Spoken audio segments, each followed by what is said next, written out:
선지자 학교와 엔다우먼트, 교리와 성약 88편, 90편, 95편, 109편, 110편.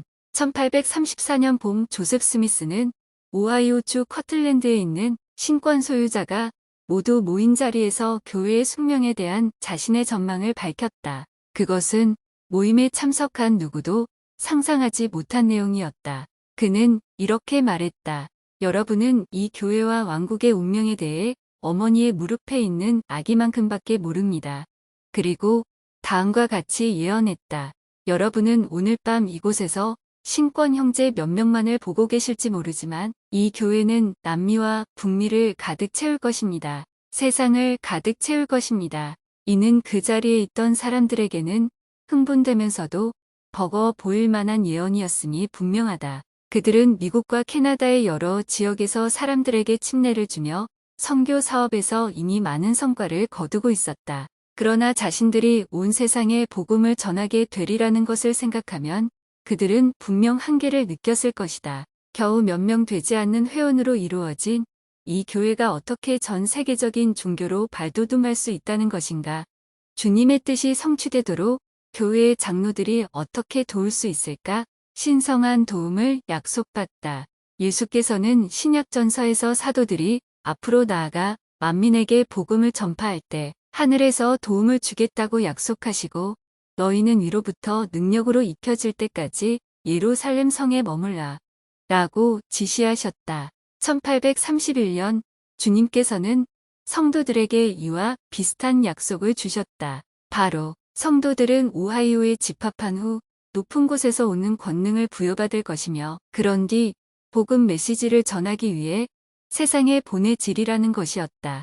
훗날에는 이 권능을 부여받는다는 말, 즉 엔다우먼트는 나부 성전에서 그리고 그 이후의 다른 성전들에서 집행되는 일련의 의식으로 이해되었지만 인다우먼트의 동사형인 인다우는 주다, 부여하다라는 뜻이 옮기니 1830년대에는 이것이 오순절에 강한 영이 임했던 것처럼 복음을 전하러 가는 사람들에게 말 그대로 기적적인 권능이 부여되거나 주어지는 것으로 이해되었다. 현재는 교리와 성약 88편이 된 1832년 12월 하순과 1833년 1월 초에 받은 계시에서 주님께서는 세상 사람들에게 증언하고 경고하게 하시고자 당신께서 또다시 그들을 보내실 때에 그들이 모든 일에 준비가 되어 있도록 그들이 해야 할 일을 세세하게 언급하셨다. 주님은 계시에서 교회 회원들에게 조직을 갖추고 서로 가르치며 하나님의 집을 지으라고 명하셨다. 또한 신약전서에서 명하셨던 것과 같이 장로들에게 이르시기를 커틀랜드에 머물러 학교에서 교육받고 강화되어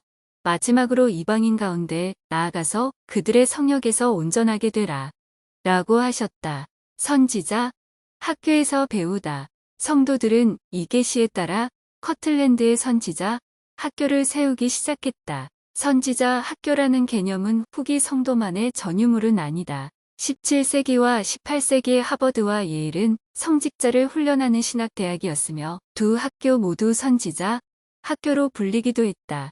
훗날 제2차 대각성 운동 19세기 초 미국에서 일어난 광범위한 종교 부흥 운동과 관련된 개혁 운동이 일어나자 성직자를 양성하는 사립 학교들이 같은 이름으로 설립되었다. 초기의 후기 성도들은 대부분 학교의 설립자들만큼 재원이 있거나 교육을 받은 사람들은 아니었지만 그들은 신앙으로 전진했다. 성도들이 모일 주님의 집도 없던 때였으면서도 1833년 1월 22일과 23일에 그들은 커틀랜드의 뉴얼 K 휘트니 상점 위층 작은 방에서 선지자 학교를 공식적으로 조직했다. 1월 22일 모임에는 남성과 여성이 모두 참석했지만 학교는 원래 신권에 성인된 남성들을 위해 마련된 것이었다. 첫 모임에 참석한 사람들은 방언으로 말하는 등 성령이 신성하게 임재하는 것을 경험했다. 정해진 장소에서 계획된 일정에 따라 학기제로 운영되는 통상적인 학교와 달리 선지자 학교는 장소를 바꿔가며 간헐적으로 열렸다. 커틀랜드와 같은 농촌 지역은 겨울철이 되면 교육 등의 활동에 더 많은 시간을 할애할 수 있었다. 첫 번째 열린 선지자 학교는 약 석 달 정도 계속되다가 4월에 끝이 났다. 다음으로 선지자 학교, 나의 사도들의 학교, 장로 학교 등 여러 이름으로 불렸던 학교들이 같은 해 여름에 미주리에서 1834년 가을에 다시 커틀랜드에서 그리고 1835년부터 1836년 사이에 겨울에 교회 인쇄소 또는 공사가 끝나지 않은 커틀랜드 성전의 다락방에서 열렸다. 1832년 12월의 게시에서는 선지자 학교의 교과 과정에 대해 구체적인 지침이 주어졌는데 이는 종교적인 주제와 세상적인 주제가 모두 다뤄져야 한다는 것이었다. 참가자들은 복음의 이론, 원리, 교리, 그리고 율법에 정통해야 했고 하늘과 땅, 그리고 땅 속을 아울러 세상에 관한 모든 것을 배워야 했다. 그들은 선지자의 계시를 통해 미래를 바라보는 관점으로 역사를 배우고 현재 일어나는 사건들을 배워야 했으며 외국에 대해서도 배워야 했다. 선지자 학교에서는 정식 임명된 교사만이 아니라 참석자들도 가르치면서 모두가 모두에게서 교화될 수 있도록 돌아가며 말씀을 전하는 식으로 가르침을 주고받았다.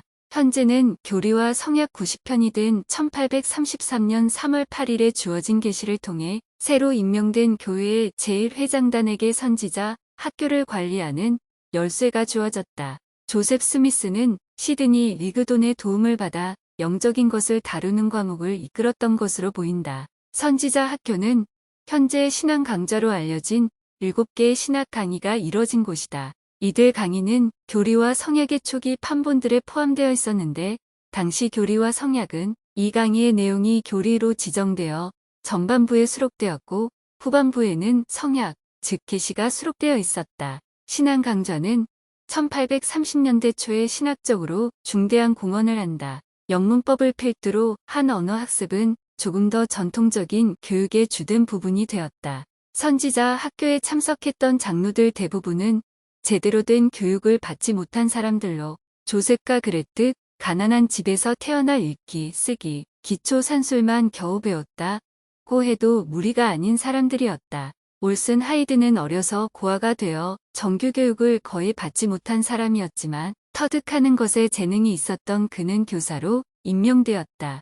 조셉 스미스는 저녁에 집으로 돌아가면 가족들을 곁으로 불러 모아 그날 선지자 학교에서 배웠던 문법 강의를 그대로 가르치기도 했다. 1836년에 진행된 히브리어 과정은 인근 대학에서 온 유대인 교수가 가르쳤으며 선지자 학교의 많은 학생이 이 수업에 참석했다. 깨끗하게 되고 단합하여 초기 성도들은 선지자 학교 덕분에 기존에 접하던 것보다 더 많은 교육을 받을 수 있었다.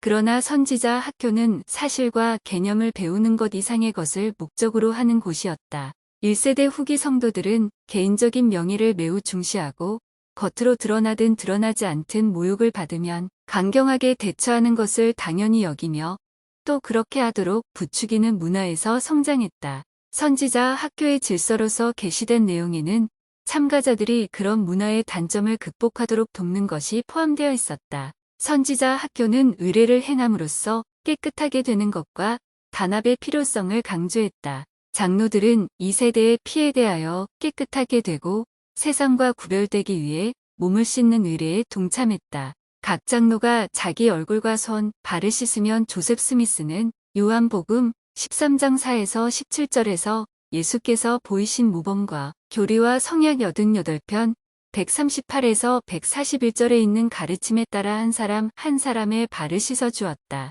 조셉은 선지자 학교에 새로 들어온 일원의 발을 씻겨 주었으며 선지자 학교의 다른 모임에서도 이 의례를 반복했다. 훗날 발 씻음을 포함하는 씻음 및 기름 부음은 새로 헌납된 커틀랜드 성전에서 거행된 성회를 위한 준비의 일부가 되었으며 이러한 씻음은 성회의 독특한 특징이 되었다.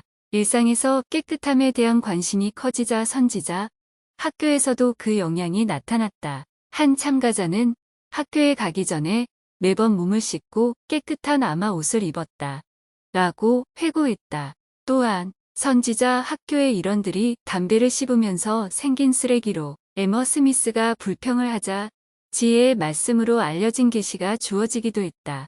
발을 씻는 데는 정결을 상징하는 것 외에 장로들의 단합을 꾀하려는 의도도 있었다. 주님은 계시에서 장로들을 향해 서로 사랑하고 서로 결점 찾기를 그치라. 라고 거듭 촉구하시며 만일 너희가 하나가 되지 아니하면 너희는 나의 것이 아니니라 라고 경고하셨다. 조셉 스미스는 하나됨은 권능을 부여받기 위한 전제 조건이자 시온을 정의하는 요소 중 하나라고 가르쳤다. 오하이오와 미주리의 교회 지도자들 간의 화합을 이루는 것은 조셉 스미스가 지속적으로 추구했던 목표였으며 그는 발시스맨은 영적으로 깨끗해지는 것 외에도 우리가 똑같이 인식하고 느낄 수 있도록 우리 마음을 단합시키려는 의도가 있었다. 라고 가르쳤다. 선지자 학교에 들어갈 때를 위해 고안된 인사법은 다툼의 문화 속에서도 화합을 이루려는 의도가 담겨 있었다. 인사를 나눌 때는 회장 또는 교사가 먼저 들어가서 하늘을 향해 손을 들어 올리고 다음과 같이 말했다.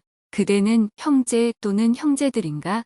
나는 영원한 성약의 표시 또는 기념으로 주 예수 그리스도의 이름으로 내게 인사하노니 이 성약에 따라 나는 사랑의 띠 안에서 하나님의 은혜를 통하여 그대의 친구와 형제가 되고 영원 무궁토록 감사하며 흠없이 하나님의 모든 계명 안에서 행하고자 하는 확고부동하며 변하지 않는 결의로서 그대를 동료로 받아들이노라.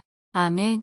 학교에 들어가려는 사람은 그 성향문을 따라서 말하기도 했고 간단히 아멘이라고 답하기도 했다. 선지자 학교에 참석한 이들은 함께 성찬도 취했는데 당시의 성찬은 오늘날 후기 성도에게 친숙한 방법인 빵 한 조각과 물 한 모금으로 취하는 것이 아니라 아마도 최후의 만찬에 버금가는 양을 취하는 시기였던 것 같다. 제베디 콜트리는 이렇게 회고했다. 자르기 좋은 따뜻한 빵이 주먹만 한 크기로 잘려서 전달됐고 사람들은 포도주를 한 잔씩 들고 앉아서 빵을 먹고 포도주를 마셨다. 약속을 성취하고자 노력하다. 단합을 위해 마련한 이러한 의식에도 불구하고 화합은 쉽게 이뤄지지 않았다. 첫 번째로 열린 선지자 학교는 1833년 4월에 참석자 여럿이 선교사로 부름받으며 마무리되었는데 6월에 받은 계시 교리와 성약 95편에서는 당시에 열린 선지자 학교가 불협화음으로 끝났음이 분명하게 드러난다. 주님은 이렇게 말씀하셨다. 선지자 학교에서 다툼이 일어났으니 이는 내게 심히 비통한 일이었느니라. 주님은 같은 계시에서 성도들이 주님의 집을 짓는 일을 아직 시작하지 않았다는 이유로 그들을 질책하셨고 그곳은 나의 사도들의 학교를 위한 장소라고 재차 강조하셨다. 또한 새로운 성전 안에서 있을 성회에서 오랫동안 기다렸던 엔다우먼트가 주어질 것이라고 약속하셨다. 미주리와 오하이오의 교회 지도자들은 1834년부터 커틀랜드에 모여서 선지자 학교에 참석하거나 엔다우먼트를 받게 될 성회를 준비했다. 두 무리의 지도자들은 그간도 서로 잘 어울린 것은 아니었으나 이 기간에는 더욱더 불화가 두드러졌다. 그 무렵 올슨 하이드는 다른 사도이자 조셉의 동생인 윌리엄 스미스와 벌인 언쟁을 두고 조셉 스미스에게 통렬한 편지를 보냈다. 하이드는 이 일이 해결될 때까지 선지자 학교에 참석하지 않았다. 하이드의 문제는 곧 일단락되었지만 무리를 어지럽히는 다툼은 수그러들지 않았다. 조셉 스미스는 이렇게 말했다. 대적은 12사도와 70인 사이에 분열을 일으키고 장로들 사이에 논쟁과 시기를 조장하며 성도들이 엔다우먼트를 받지 못하도록 온갖 교묘한 수를 다 동원하고 있다. 다행히도 1835년과 1836년 사이에 겨울에 이르러서 오랫동안 소망해온 교회 내의 화해와 화합이 실현되었다. 조셉 스미스와 그의 동생 윌리엄 스미스는 종종 주먹질이 오갈 만큼 손상됐던 관계를 회복했다. 제1회장단과 12사도 정원회 사이에 일어난 의견 충돌은 감정적인 면에서 화해하고 선지자 학교의 인사 의례와 비슷한 성약을 맺음으로써 종식되었다. 얼마 뒤 조셉 스미스는 새롭게 단합한 교회 지도자들이 모여 말씀을 전했던 교회의 모임에 관해 일지에 다음과 같이 적었다. 주께서 우리에게 그분의 영을 부어주셨고 형제들은 자기 잘못을 서로 고백하기 시작했다.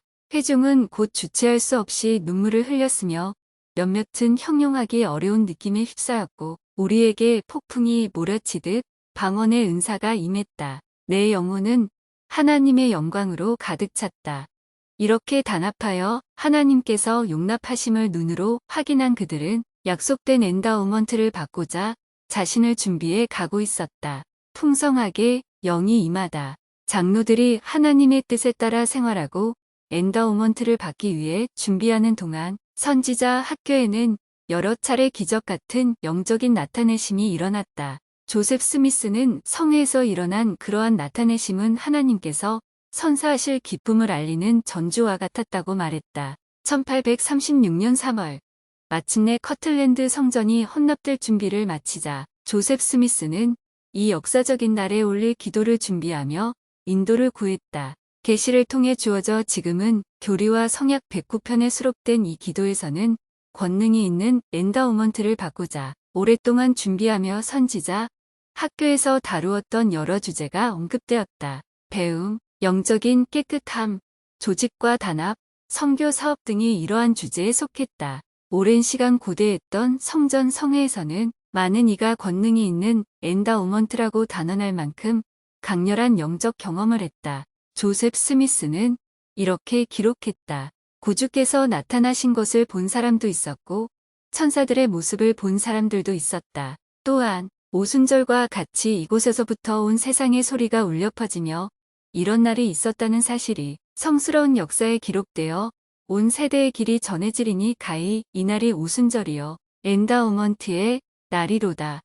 그 주에 있었던 커틀랜드 성전 헌납식에서는 더 많은 영적 나타내심과 시연이 있었다. 1836년 4월 3일 일요일 조셉 스미스와 올리버 카우드리가 성전 연단에서 기도할 때 예수 그리스도와 하늘의 많은 사자가 그들을 방문했다. 그리스도는 조셉과 올리버가 깨끗하다고 말씀하셨으며 그들이 주님을 위해 지은 집을 받아들이셨고 당신의 종들이 이 집에서 엔다우먼트를 받았음을 확인하셨다. 곧이어 그들은 모세에게 땅의 사방으로부터 이스라엘을 모으는 열쇠들을 받았으며 고대의 다른 선지자들에게 다른 열쇠들도 받았다. 그들이 보기에 약속은 이미 성취되었으며 장로들은 커틀랜드에 더 머물 필요가 없었다. 만국으로 나아가 그 후 여러 달에 걸쳐 복음을 전파할 선교사들이 커틀랜드에서 출발했다. 올슨 하이드와 히버시 킴볼은 1837년에 영국으로 건너갔다. 이때의 선교 사업과 뒤이어 영국에서 행해진 선교 사업으로 수천 명이 예수 그리스도 후기 성도 교회에 들어와 교회의 진로를 바꾸어 놓았다. 1844년에 조셉 스미스는 이렇게 적었다. 이 교회의 선교사들은 동인도 제도 호주, 독일, 콘스탄티노플, 이집트, 팔레스타인, 태평양 제도에 나가 있으며 지금은 광활한 러시아 영토에 문을 열고자 준비하고 있다. 선지자 학교에서 교육을 받고 커틀랜드 성전에서 권능을 부여받은 이들이 크게 기여한 이러한 선교 노력은 온 세상에 회복된 복음이 퍼져나가는 서막이 되었다.